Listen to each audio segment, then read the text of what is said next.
বাঙালি জাতির রাখাল রাজা জাতির পিতা বঙ্গবন্ধু শেখ মুজিবুর রহমান সহ 15ই আগস্টে বুলেটের নির্মম আঘাতে সকল শহীদদের আমি আরো শ্রদ্ধার সাথে স্মরণ করছি। বিগত 16 জুলাই সেই পবিত্র ভূমি গোপালগঞ্জে আমার ভাইদের যেইভাবে বুটের তলায় পিষ্ট করা হয়েছে তা দেখে আমাদের সেই 71-এর 25শে আগস্টের কালো রাতের কথা মনে পড়েছে। আমরা হয়তো বয়সের কারণে সেই মুক্তিযুদ্ধ দেখিনি, সেই কালো মাস, সেই 25শে মার্চ দেখিনি।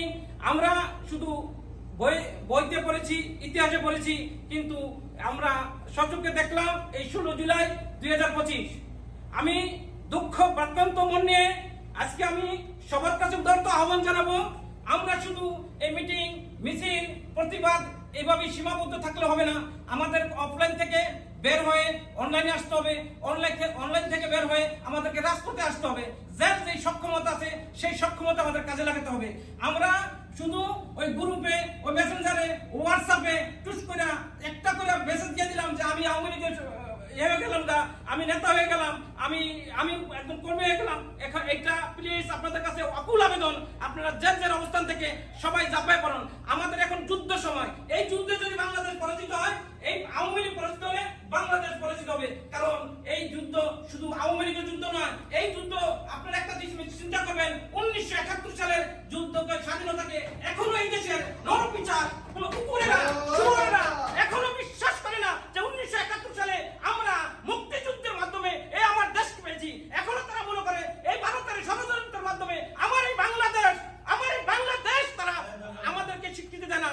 আমাদের 30 লক্ষ শহীদের, আমাদের 2 লক্ষ মা বোনের যে সংগ্রামের বিনিময়ে আমরা যুদ্ধ করে দেশ পেয়েছি, তারা এখনো স্বীকৃতি দেয় না।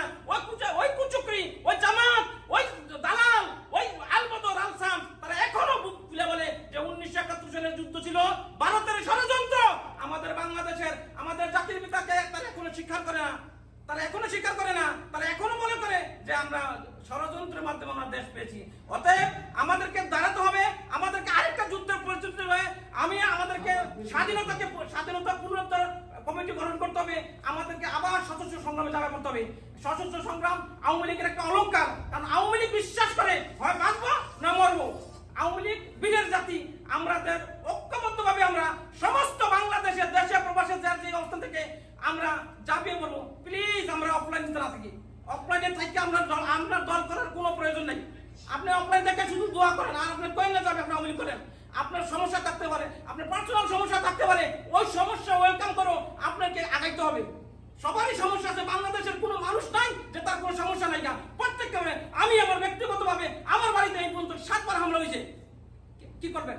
তাই হামলার ভয়ে যদি যেই ভাই মরে গেছে, যেই ভাই গুলি করে মারা দিয়েছে, আজকে ওই যে শেখ মুজিবুর রহমান একটা কথা বলেছিল, আইন শৃঙ্খলা বাহিনীকে বলছিল তোমরা পাকিস্তানি মেন্টালিটি তৈরি করো না।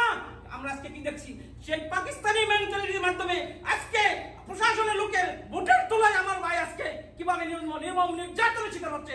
এগুলা দেখে দেখে যদি আমরা অফলাইনে বসে শুধু প্রতিবাদ করি, এই প্রতিবাদ দিয়ে দলের কোনো উপকার হবে না। আমাদেরকে এখন রুখে দাঁড়াতে হবে, অফলাইনে আসতে হবে, অফলাইন থেকে অনলাইনে, অনলাইন থেকে সমর্থ থাকলে রাজপথে। এর বিকল্প কোনো কিছু নাই। আপনাদের কাছে বিনীত অনুরোধ, আপনারা যার অবস্থান থেকে ঝাঁপিয়ে পড়ুন, কারণ এই বাংলাদেশ পুনরুদ্ধার করতে হবে। যদি বাংলাদেশ পুনরুদ্ধার না করেন, এই আওয়ামী লীগের কিচ্ছু হবে না, এই দেশের কিচ্ছু হবে না যারা এই দেশ স্বাধীন করছে। এখন এই দেশ তারা বলতেছে আফগানিস্তানের মডেলে বাংলাদেশ চাই। আপনারা আফগানিস্তান মডেল যদি বাংলাদেশ চান, আজ থেকে 50 বছর ভিজাই দেবেন। অতএব বেশি কিছু বললাম না। এখানে নেতৃবৃন্দ আছে, তারা বলবে জয় বাংলা, জয় বঙ্গবন্ধু, জয় অপমানিত মানুষের, জয় হোক আমার মায়ের।